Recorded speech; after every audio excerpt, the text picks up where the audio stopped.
그날 저녁이 되자 예수님께서는 제자들에게 말씀하셨습니다. 호수 건너편으로 가자. 그래서 제자들은 사람들을 남겨두고 예수님께서 배에 타고 계신 그대로 모시고 갔습니다. 주위에 있던 다른 배들도 따라갔습니다.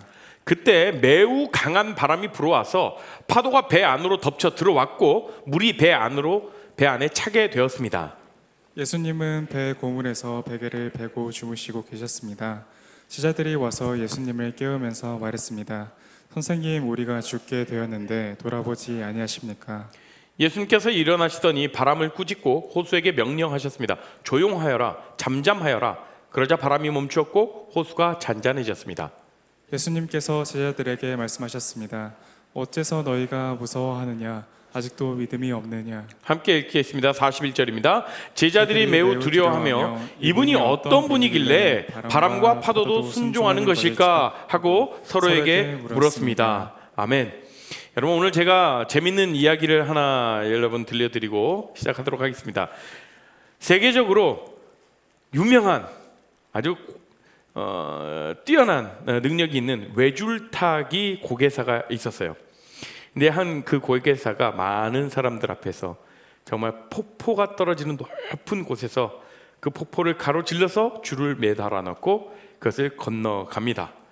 거기에 많은 사람들이 환호를 하죠. 야, 엄청나다. 역시 저 사람만큼은 줄타기 세계 제일이다 라고 극찬을 하고 박수를 쳤어요. 그렇게 사람들이 박수를 치고 칭찬할 때 감격스럽게 감탄하고 있을 때 고개사가 한마디 합니다.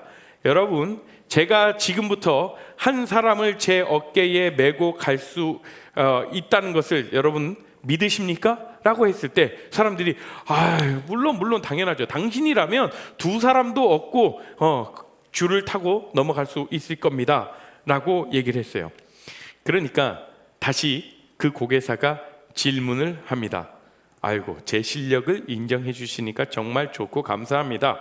자, 이제 여러분 중 한 사람이 제 어깨에 올라오십시오 라고 이렇게 이야기를 하자 다 쳐다보기만 할 뿐 조용해지더라는 거죠. 누구 하나 선뜻 나서지 못합니다.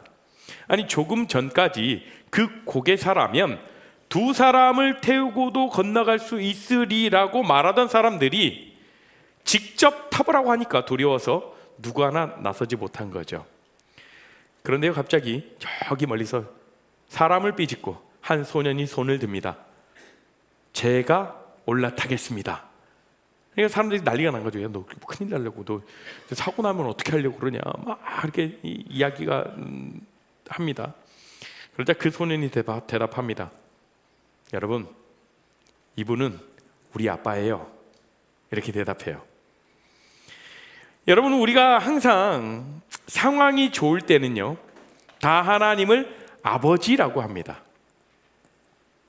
그러나 정작 우리 삶의 위기와 우리 삶의 고난, 그 어려움 앞에서는 하나님을 향한 믿음이 사라지죠.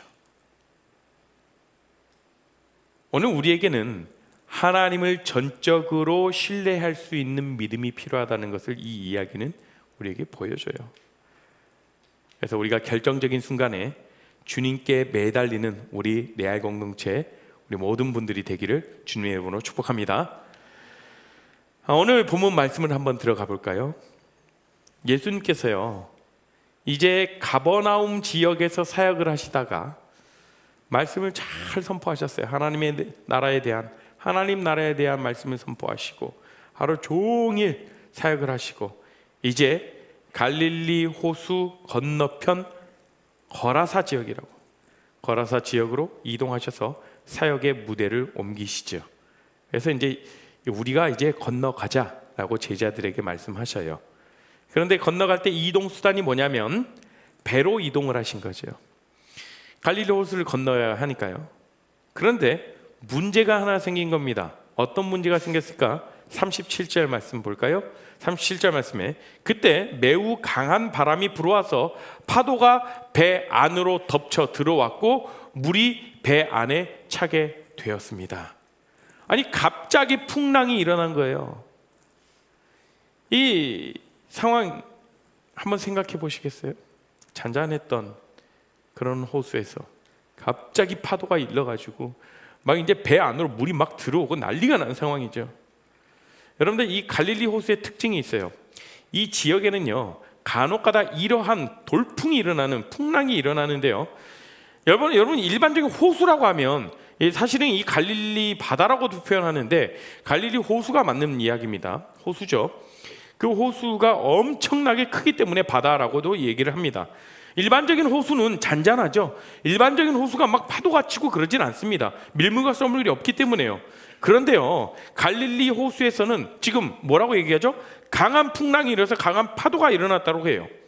그런데 이거는 어떤 거냐면 지형적인 특성 때문에 그러거든요. 갈릴리 호수 그 북쪽에는요, 한 3,000m 정도 되는 헐몬산이라는 게 있습니다. 그래서 여러분 성경에서 이르는 헤르몬산, 헐몬산이라고 하는데 높이는 3,000m 정도, 굉장히 높죠. 한라산이 1,950m니까 거의 1.5배 수준의 높이가 됩니다. 굉장히 높은 산이에요. 그 높은 산 밑에 이 갈릴리 호수는 움푹 파인 협곡처럼 생긴 호수가 바로 갈릴리예요. 갈릴리 호수. 그러니까 높은 쪽에서 물이 엄청나게 내려와요. 그 헐몬산에서 내려오는 물은요, 여러분들 제가 오늘 영상을 준비했어야 되는데 한번 헐몬산 흐르는 물 쳐보시면, 유튜브에 쳐보시면 물이 어마어마하게 쏟아져요. 마치 댐에서 수문을 열듯이 물이 막 쏟아져 밀려옵니다. 그렇게 산에서 흘러내려오는 물이 있고, 그렇게 협곡이 있고, 강한 바람과 그런 어떤 찬 기운과 밑에는 따뜻한 바람이 만나면서 그 기류로 인해서 큰 돌풍이 일어나는 상황인 거죠. 그 협곡을 타고요. 그래서 그러한 강한 광풍이 종종 일어난 지역이었습니다. 여러분들 출발할 때는요, 어땠죠? 잔잔했죠. 평온했다고요. 그렇게 광풍이 불 것을 예상했겠습니까? 여러분들 지금 그때의 장면을 한번 상상해 보세요. 여러분들 머리에 한번 떠올려 보십시오. 엄청난 파도가 칠 때 배 위에 있으면 어떨지. 여러분 혹시 그런 파도 안에 배를 타본 적이 있으세요? 저는 한번 있었습니다. 제가 제주도에 살았을 때인데요. 이제 그 육지라고 하는데 제주 이유는 다 육지라고 합니다. 네, 그래서 이제 서울에서 세미나가 있어서 세미나를 참석하고, 이제 세미나 끝나고 그 다음 날 이제 다시 제주도로 내려가서 사역을 이어가야 돼요. 그런데요, 마침 그때가 태풍이 이는 그런 시즌이었습니다. 그래서 이제 비행기를 타고 가려는 비행기가 다 막힌 거예요. 하늘길이 막힌 거예요. 그래가지고 어떤 방법, 내일은 무조건 가야 되거든요. 제가 사역이 있기 때문에 못 가면 안 돼요. 그래서 막 알아봤더니 목포에서 가는 배가 있더라고요. 그래서 불이 나게 서울에서 목포로 KTX 타고 내려갔습니다. 그래서 목포로 가서 이 배를 기다리는데 그래도 빨리 가는 배가 있더라고요. 네, 그래도 비교적 좀 빨리 가는 쾌속정이 있더라고요. 그래서 그 쾌속정을 타고 갔는데, 야, 세상에, 배를 타자마자 얼마 안 가서 여러분 그 배 롤링이라는 게 있어요. 롤링. 배 롤링은 이렇게 가다가 후 이렇게 배가 이렇게 지나가죠. 파도를 타고 훅 내려갔다가 훅 올라오고. 그런데요, 이게 어느 정도냐면 그냥 놀이기구 타는 정도가 아니라 갑자기 퍽 떨어져요. 올라올 때는 그냥 올라오면 모르겠는데 비틀면서 올라옵니다. 이 그 배 롤링 가운데 그 타고 있는 그 우리들은 얼마나 주변에서 막 다 이런 오바이트 소리와 정말 힘들더라고요. 그러면 그런 순간인 것을 한번 여러분들이 상상을 한번 해보세요. 그런 상황에 그 배에 타고 있던 제자들은 얼마나 우왕좌왕했겠어요, 그죠? 지금 그런 상황이라는 것을 머릿속에 두고 본문을 살펴보세요. 자, 어찌 보면 이렇게 풍랑이 일어나는 그러한 모습이 우리의 인생도 비슷하다고 생각합니다. 우리 인생에서도 갑자기 풍랑이 일어나는 갈릴리 바다와도 비슷해 보이지 않습니까? 우리의 인생에 광풍이 불지 누가 알았겠어요? 파도가 일지 누가 알았겠냐는 거죠. 순탄할 줄만 알았던 내 인생에 어느 순간 내가 감당하지 못할 너무나도 버거운 풍랑이 불어온다는 사실이에요. 갑자기 건강에 적신호가 뜨고 부모님이 막 암에 걸리시고 내가 하던 일 다 꼬여버리고 내가 진로에 대해서 세워놓은 계획들 막 다 틀어지고 취업의 길은 왜 이렇게 안 열리는지 뭐 한 달, 두 달, 세 달은 기다리겠지만 1년, 2년 가도 소식이 없고 면접 보는 데마다 다 떨어지고 갑자기 그 위기 앞에 내가 가지고 있던 자신감마저도 확 떨어지고 뿐만 아니라 내가 믿고 있던 그 신앙, 내가 지키고 있던 신앙, 내 믿음마저도 흔들려 버립니다. 그렇게 오늘의 본문은 제자들에게 일어난 일이지만 우리들에게도 적용할 수 있는 그런 말씀이라는 거예요. 여러분도 이런 우리의 삶에 이런 문제가 나타나면 우리는 수많은 질문이 생겨요. 우리 안에 의구심들이 생긴다는 거죠. 어떤 질문들이 생겨날까요? 첫 번째로는요, 분명히 예수님께서 지금 가자고 먼저 하셨잖아요. 그죠? 아니 주님이 먼저 가시자면서요. 그런데 왜 이런 강풍이 일어납니까? 라는 질문이 생기죠. 아니 예수님이 같이 하자고 하셨으면 잘 돼야 될 텐데, 예수님이 나와 함께 동행하신다라는데 왜 잘 돼야 될 텐데, 예수님이 가라고 명령하셔서 같이 그걸 따라갔는데 왜요? 주님이 함께 하시면 평탄하고 잘 되고 뭐 이런 것만 생각하는데 그런 것만 아닐 수도 있다는 거죠. 두 번째 우리의 들은 질문, 인생의 폭풍 가운데 인생의 어려움, 우리가 예기치 않은 그런 어려움을 맞이하면서 우리가 들어는 두 번째 질문이 있죠. 아니 예수님이 전지전능한 하나님이시라면 아니 이전에 광풍이 불어올 것을 아셨을 거 아니냐. 하나님 내 삶에 이런 고난이 있을 것 아셨을 거 아니에요? 라고 우리는 그렇게 질문하고 부르짖지 않겠습니까? 모든 걸 다 아시는 주님이시라면서 우리를 왜 이런 폭풍으로 이끄시냐는 거죠. 굉장히 주님께 섭섭한 마음 들지 않아요, 여러분? 잘 아시면서 왜요? 또 우리 안에 들어오는 질문들, 예수님이 지금 함께 계시는데 왜 풍랑이 일어나지? 이러한 질문 앞에 하나님에 대한 의심이 생겨나지 않습니까? 우리가 이해되지도 않고 우리가 납득되지도 않고 이런 일들, 이런 질문 앞에 주님의 뜻이 있음을 발견하는 게 크리스천의 삶입니다. 그럼 오늘 본문에서 우리에게 가르치시고자 한 예수님의 의도, 그 제자들과 오늘 본문을 마주한 우리들에게 가르치시고자 하는 예수님의 의도는 무엇일까? 도대체 뭘 깨닫게 하기 위해서 이렇게 폭풍 가운데로 이끄셨는지에 대해서 한번 나눠보도록 하겠습니다. 우리가 풍랑을 통해서 깨달을 수 있는 점이 있다는 거예요. 그러면 우리 가운데 풍랑을 주신 이유가 뭐겠어요? 하나님은 늘 언제나 우리를 선으로 이끄시죠. 우리에게 좋은 것을 주시는 분이시죠. 믿으십니까? 우리에게 선한 것, 좋은 것을 주시는 그 주님. 그런데 왜 우리 인생 가운데 풍랑이 있을까요? 뭔가 이 풍랑이 우리 삶 가운데 유익이 있다는 거죠. 풍랑이 우리 삶 가운데 가르치는 것들이 있습니다. 그래서 우리가 한번 정리해 볼까요? 풍랑이, 우리 인생의 폭풍과 광풍이 우리에게 주는 가르침이 무엇인가? 첫 번째로는요, 풍랑은 우리의 무력함을 인정하게 합니다. 우리는 삶을 살아갈 때 우리 자신을 얼마나 많이 의지하는지 몰라요. 특히 내 능력에 대해서, 내가 잘하는 거에 대해서 굉장히 의지한다고요. 그렇죠, 여러분? 오늘 제자들도 자신의 경험과 자신의 힘을 얼마나 의지했는지 알 수 있죠. 36절 말씀 한번 볼까요? 36절 말씀입니다. 시작. 그래서 제자들은 사람들을 남겨두고 예수님께서 배에 타고 계신 그대로 모시고 갔습니다. 자, 예수님을 모시고 갔다라고 하는데 이것은 무슨 뜻이냐면 헬라어 원어적으로 보면 파라 남바누라는 뜻이에요. 파라, 옆에서 데리고 가다라는 뜻이에요.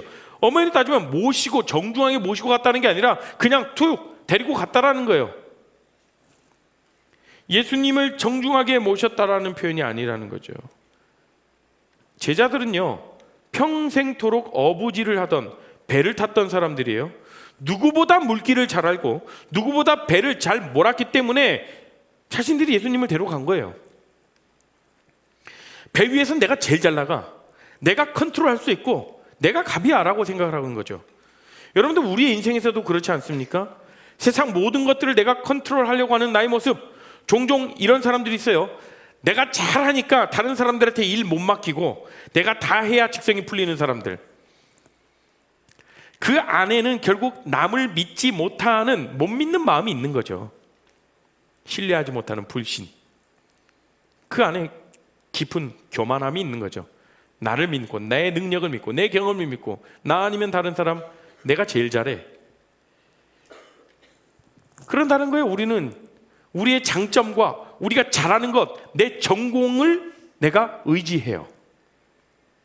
그런데 여러분, 우리의 인생에서 여러분 폭풍을 맞이하는 영역은요, 내가 잘하는 거에 있어서 그 폭풍이 일어나요.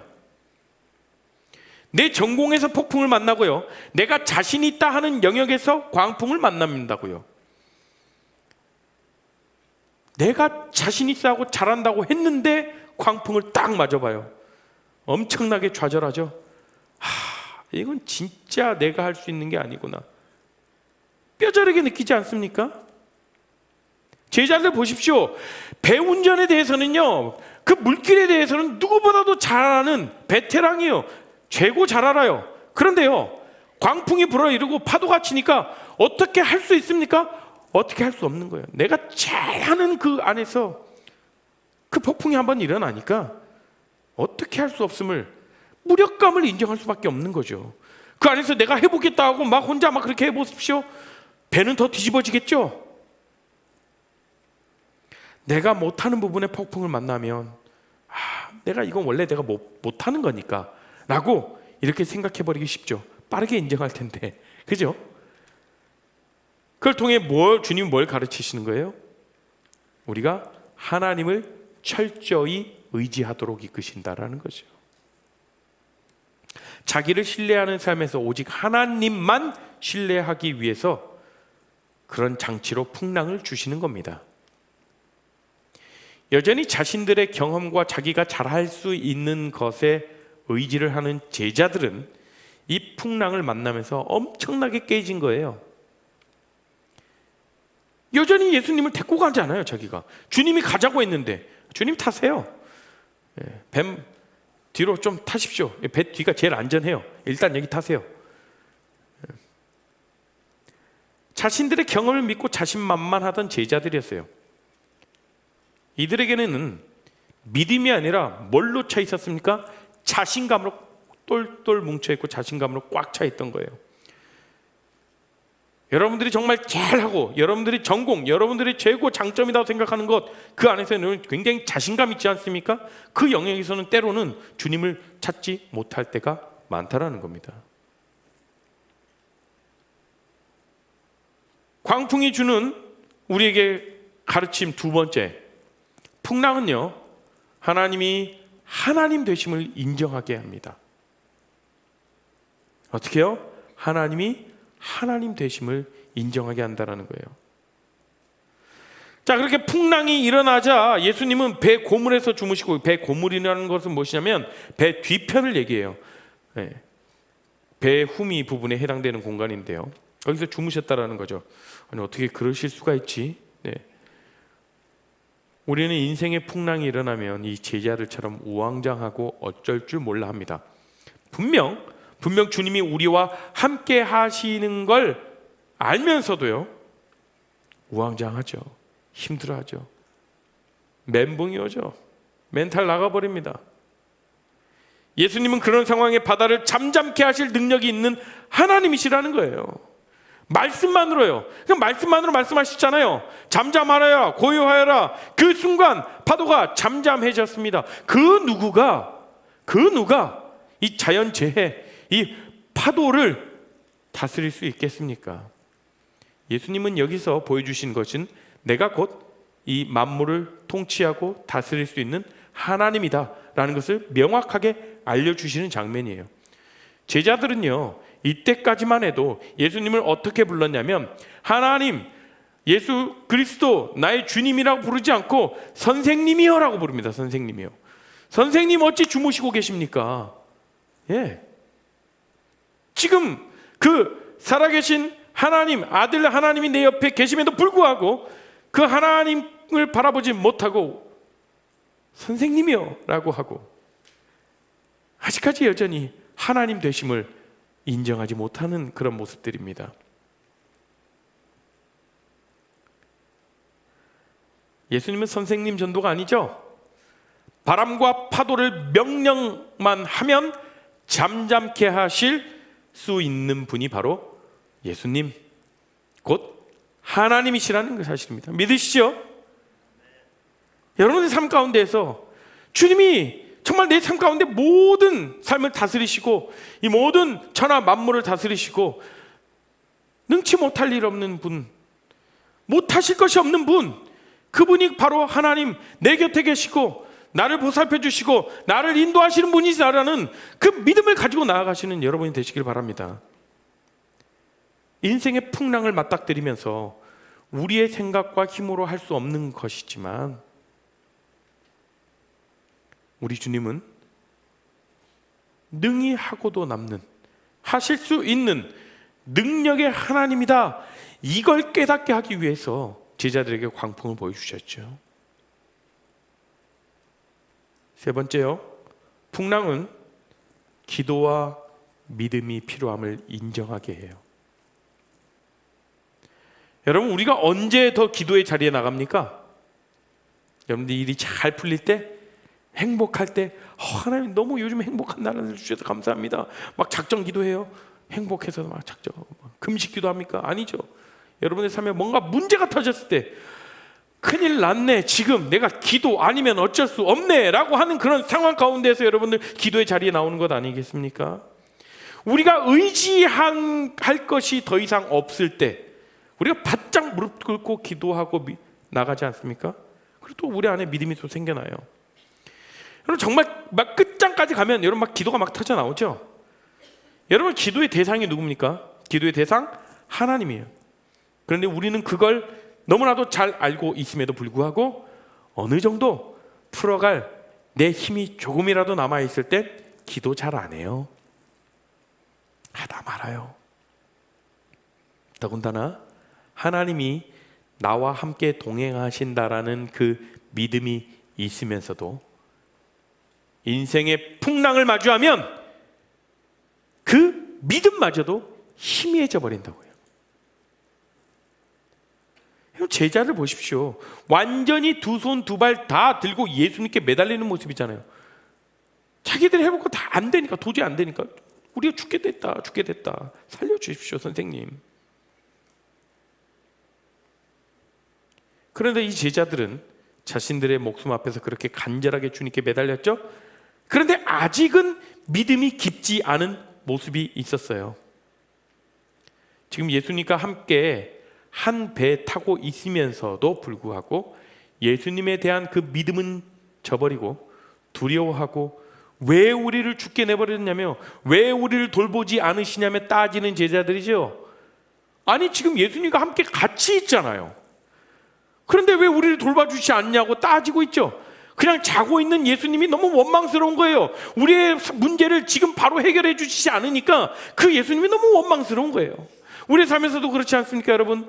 내 문제 언제 해결해 주십니까? 내 문제 지금 바라보고 계시는 거 맞아요? 나 너무 힘들어요. 근데 지금 예수님 왜 나를 안 도와주십니까? 라고 이렇게 부르짖는 우리 모습들, 제자들의 모습과 너무나도 동일하지 않습니까?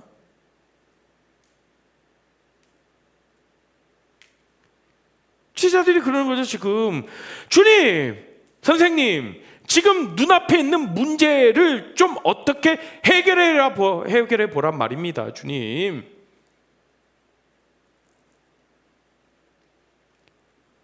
풍랑이 있을 때 우리에게 필요한 것은 무엇입니까? 기도함으로 나아가야 되고요, 주께서 언제나 나와 함께 하신다라는 그 믿음이 필요한 거예요. 이런 상황 가운데서도 주님이 함께 하시니까 내가 그 믿음을 가지고 주님께 기도함으로 나아갑니다. 여러분, 다윗이 찬양한 시편, 수많은 시편 구절 속에서 우리가 볼 수 있는 건 뭐냐면, 인생의 풍랑을 보기보다, 다윗의 어려움을 보기보다 그 상황에서 도우신 하나님, 함께 하신 하나님, 이걸 발견하는 거예요. 우리가 누구나 많이 알고 있는 시편, 다윗의 시편 23편 4절 말씀 한번 볼까요? 함께 읽습니다. 시작. 음침한 골짜기로 다닐지라도 해를 두려워하지 않을 것은 주께서 나와 함께 하심이라. 주의 지팡이와 막대기가 나를 안위하시나이다. 내가 사망의 음침한 골짜기로 다닐지라도 해를 두려워하지 않을 것은, 내가 더 이상 무서워하지 않을 것은 무엇이냐? 읽어봅니다. 뭐라고요? 주께서 나와 함께 하심이라. 해를 두려워하지 않을 것은, 음침한 골짜기를 다닐지라도 내가 두려워하지 않을 것은 하나님이 내 문제를 해결해 주시니까? 그게 아니에요. 하나님이 나의 도움이 되실 것, 그건 2차적인 거예요. 1차적인 거 뭐예요? 하나님이 나와 함께 하시니까. 이게 1차적인 고백입니다. 지금 여러분 가운데 함께 하시는 분이 바로 우리 주님 예수 그리스도십니다. 내 안에 성령님이 계시고 성령님이 여러분들과 함께 동행하신다는 사실을 믿으시기 바랍니다. 왜 아멘 안 해요? 네.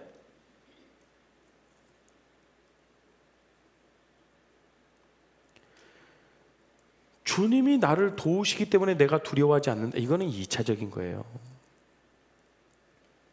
주님의 동행하심, 주님이 나와 함께 하심, 내가 주님을 의지할 수 있다. 이게 여러분들의 고백으로 터져나오기를 소망합니다. 우리 인생의 풍랑은요, 우리를 기도의 자리로 이끌어 가시고 나와 언제나 함께 하시고 동행하시는 주님이 말씀 한마디 하시면요, 그 파도도 잠잠케 하실 수 있는 분임을 우리는 경험하면서 그 믿음을 더 단단하게, 그리고 또 더 믿음이 깊게 만들어갑니다. 예수님의 말씀 한마디로 파도가 잠잠해지자 제자들의 반응이 어땠는가 한번 볼까요? 40절 말씀, 41절 말씀입니다. 함께 읽습니다. 시작. 예수님께서 제자들에게 말씀하셨습니다. 어째서 너희가 무서워하느냐? 아직도 믿음이 없느냐? 제자들이 매우 두려워하시며 이분이 어떤 분이길래 바람과 파도도 순종하는 것일까 하고 서로에게 물었습니다. 자, 41절에서 제자들이 이 매우 두려워하여, 이 표현은요, 원어적으로 설명하자면 40절에 나와 있는 무서워하다라는 단어와 다른 단어를 썼어요. 이 41절에 두려워하다라는 단어의 뜻을 보면 놀라워하다예요. 깜짝 놀라다, 경외하다, 이렇게 해석될 수 있습니다. 다른 단어를 썼어요. 이 의미를 담고 있는데, 더 이상 무서워서 벌벌 떠는 게 아니라 이 위대하신 예수 그리스도의 능력을 맛보니까 그 능력 앞에 그분을 경외하게 된 거죠. 이분이 바로 하나님이구나. 두려움이 놀라움으로 바뀌게 되는 현장이에요. 제자들은요, 예수님에 대한 믿음이 자라나가고 있는 그런 모습들을 지금 보여주고 있는 것입니다. 자, 오늘 말씀을 정리해봅니다. 우리의 인생에서 폭풍과 같은 시간은 누구나 맞이하기 싫죠, 그렇죠? 그리고 일어났을 때 왜 이런 일이 일어났냐면 수많은 질문이 생겨요.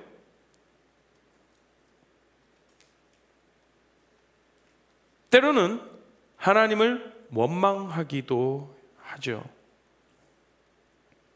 그러나 인생의 폭풍과 같은 시간은요, 누구에게나 찾아올 수 있다는 거예요. 그 인생의 폭풍을 우리의 힘으로 막아낼 수 있습니까? 그 인생의 어려움을, 예기치 못한 그런 일들을, 그 질병을, 이런 것들을 우리가 우리의 힘으로 막아낼 수 있습니까? 아니요, 우리의 힘으로 막아낼 수 없습니다. 그렇다면 그 시간이 다가올 때 우리는 무엇을 바라보고 나아가야 하는지, 그 시간을 통해서 주님이 우리에게 가르치시고자 하는 게 무엇인지, 그 폭풍이 우리에게 주는 유익은 도대체 무엇일까를 바라봐야 된다는 거죠. 왜? 하나님이 나와 함께 하시니까 나를 선으로 이끄실 거야. 나를 가장 좋은 길로 이끄시는 그 분이야 라는 것을 고백해야 되죠. 우리가 오늘 말씀을 정리해 보면, 첫 번째, 풍랑은요, 우리의 무력함을 인정하게 함으로써 전적으로 주님을 의지하도록 만들어요. 두 번째, 풍랑은요, 하나님이 하나님 되심을 인정하게 함으로써 나의 삶뿐만 아니라 이 세상 모든 만물을 다스리시고 통치하시는 분임을 깨닫게 한다고요. 하나님이 정말 하나님 되시구나. 마지막으로 풍랑은요, 우리의 삶에서 기도와 믿음이 반드시 우리의 삶에서는 필요하다라는 것을 깨닫게 합니다. 사랑하는 레아 공동체 여러분, 우리의 인생에서 우리가 이해되지 않는 일들이 일어나고 우리가 예기치 않은 사건들이 내 삶 앞에 다가올 때 수많은 질문들, 수많은 의구심들이 생깁니다. 혹시 이 자리 가운데 지금 그런 시간을 지내고 계신 분들, 그 시즌을 거쳐 나가시는 우리 청년들 계십니까? 그렇다면 지금이 주님 앞으로 나아가기 가장 좋은 때임을 기억하시길 좋겠습니다. 여러분의 삶에서 정말 하나님과 독대해야 하는 그 때임을 기억하셨으면 좋겠어요. 하나님 앞에 기도함으로 나아가는 것이죠. 하나님, 이 문제 제가 해결할 수 없습니다. 지금까지는 제 힘으로 풀어보려고 했는데요, 아니요, 하나님의 도우심 아니면 아무것도 할 수 없습니다. 하나님의 말씀 앞에 우리의 귀를 기울이는 그 시간이 필요하다는 거예요. 사랑하는 여러분, 우리의 일상에서 하루의 시간 동안 우리가 얼마나 하나님과 교제하며 그분께 기도하며 나아가십니까? 자기 개발, 취업 준비, 학업, 연애뿐만 아니라 인생의 풍랑을 제거하기 위해서 우리는 부단히도 노력하고 애를 쓴다고요. 엄청난 공을 들여요. 그 시간 앞에 우리를 주관하시고 다스리시는 하나님을 바라보며 하나님 되심을 인정하며 나아가는 시간은 얼마나 되십니까? 하루의 삶에서 단 5분만이라도 따로 구별하여 주님께 기도하면서 정말 주님의 말씀에 귀 기울이는 시간을 갖게 되기를 축복합니다. 여러분의 큐티 시간이 될 수도 있겠고요, 개인의 기도 시간이 될 수도 있고, 이 예배의 자리에 나오는 것이 될 수도 있어요. 그 자리에서 우리와 늘 함께 하시는 하나님, 우리를 붙잡아 주시는 하나님, 놀랍게 일하실 그 능력의 하나님을 의지함으로 이번 한 주간도 살아가는, 우리 인생을 살아가는 우리 귀한 청년들 다 되시기를 주님의 이름으로 축복합니다. 이 시간 우리가 함께 오늘 말씀을 기억하면서 찬양함으로 나가시겠습니다. 함께 찬양하실까요?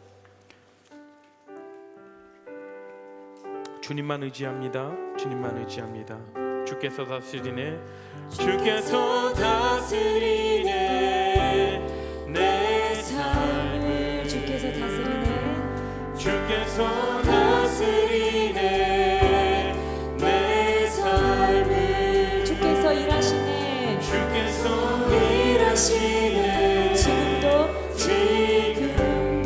주께서 일하시네. 주께서 일하시네. 내 삶을 내 삶에 주께서 다스리네. 주께서 다스리네. 내 삶을 다스리는 주님. 내 삶을 주께서 내 삶을 주께서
한번 고백하며 나아가실까요? 그렇습니다. 주님, 우리의 삶 가운데에서 우리가 예기치 못한 일들이 일어나고 우리 삶 가운데서 계속해서 풀리지 않은 그런 상황 가운데, 또 고난과 고통 가운데 있을 때에 그 문제 앞에서 우리는 우리의 자신을 의지하였고 내가 잘할 수 있는 것에 눈을 띄었고, 주님이 나와 함께 하심에도 불구하고 그 하나님을 바라보지 못하고 어떻게든 그 문제를 해결해 보려고 하는 나의 모습들이 있었습니다. 이 시간 가운데 기도하실 때는요, 온전히 나와 함께 동행하시는 그 하나님을 붙들 수 있도록 그 하나님만을 의지하겠다라고 우리가 믿음의 선포를 하며 고백하며 주여 한번 부르짖고 기도하며 나아갑니다. 주여! 주님 아버지가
내가 무엇을 붙잡고 내가 무엇을 의지하였는지 바라보게 하는 오늘 말씀 앞에 내가 온전히 하나님만을 의지하고 하나님만을 바라볼 수 있는 시선을 허락하여 주시옵소서.